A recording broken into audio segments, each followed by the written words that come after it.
welcome to my channel. I'm Omotayo Olaoye and I'm an international student in the UK. Now, if this is your first time here, thank you so much for coming. It's so good to have you here and you're especially welcome. Now, if you are a returning subscriber, thank you so much for coming back. Yeah, it's so good to have you here too, and I hope you enjoy today's video as well. Now, in my first video, I talked about my visit to one of the candidates for the 8th wonder of the world. If you have not seen that video, make sure you go and watch it. And as I promised in that video, today I'll be talking about something really interesting. What could that be? We'll find out very soon. So I'll be talking about the Game of Thrones filming locations I visited when I traveled to Portrush. Now, just like the Giant's Causeway, these places are not located within Portrush. However, we decided to stay in Portrush because Portrush was quite central and not too far from most of the places we wanted to visit. And I will recommend the same for you. Now, Northern Ireland is said to have lots of Game of Thrones filming locations, and the numbers differ online. So in some places I've seen that there are up to 25 Game of Thrones filming locations. Some other places report 16, but I'm going to find out as much as I can and visit them and talk about them in subsequent videos. But in this video, we're going to be talking about the locations I visited when I traveled to Portrush. So, do you want to guess where the first place I visited was? We're going to find out right now. The Ballintoy Harbour is a small fishing harbour on the north coast of Ireland, and it's just 1 kilometer away from the Ballintoy village. Now, this picturesque harbour looks out onto the Atlantic Ocean, and it was one of the filming locations for the popular Game of Thrones series. So this is the beautiful view that welcomes you to the Ballintoy Harbour.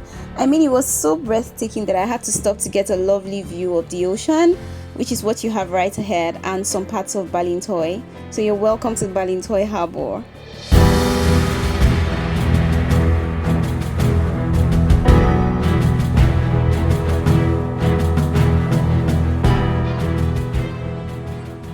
Here you have a closer view of the Ballintoy Harbour. Now at this point, I was super excited to be here and ready to explore. So the first thing I did was to find the interpretation panel, which had some information about the specific scenes shot at the location.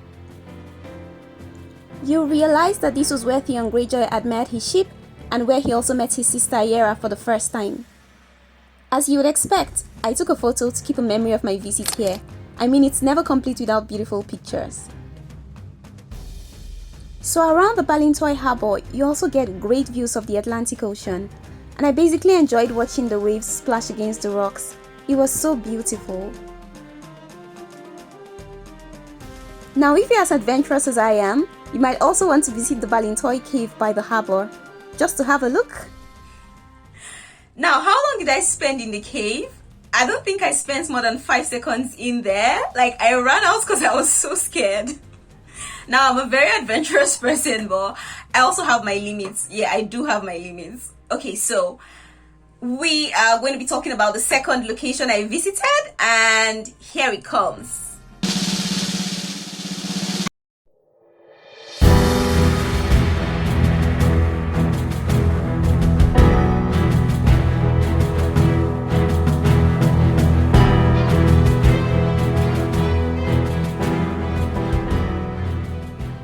The Dark Hedges originated in the 18th century. Now, how did they come into being?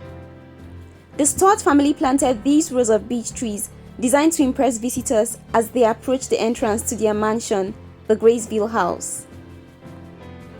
Now, as I did at the Ballintoy Harbour, I came to the interpretation panel to get some information about the specific scene shot at this location. And of course, I found some interesting information about the Dark Hedges, which I'm excited to share with you.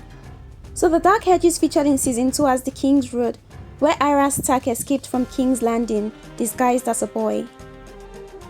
It also featured in the Transformers movie trailer, The Last Knights. So I decided to walk through the Dark Hedges just to have a feel of this location and relive memories from the series. Now, it's a really nice and serene location, especially when the weather is great. So while I was there, something interesting happened. The weather suddenly changed and we had hailstones. So I decided to have a good run through the Dark Hedges, and I had such an amazing time I won't forget anytime soon. So those were the 2 Game of Thrones filming locations I visited when I traveled to Portrush. And interestingly, it's just like a 17-minute drive between both locations, so you can actually visit both of them on the same day. Like I mentioned earlier, Northern Ireland has lots of other Game of Thrones filming locations which I intend to visit and share in subsequent videos. So please don't forget to subscribe to this channel, and don't forget to also drop a comment to tell me what you think about this video and what you'd like to see in subsequent videos. I look forward to sharing my next video soon. Thank you so much for watching, and see you in the next video. Bye.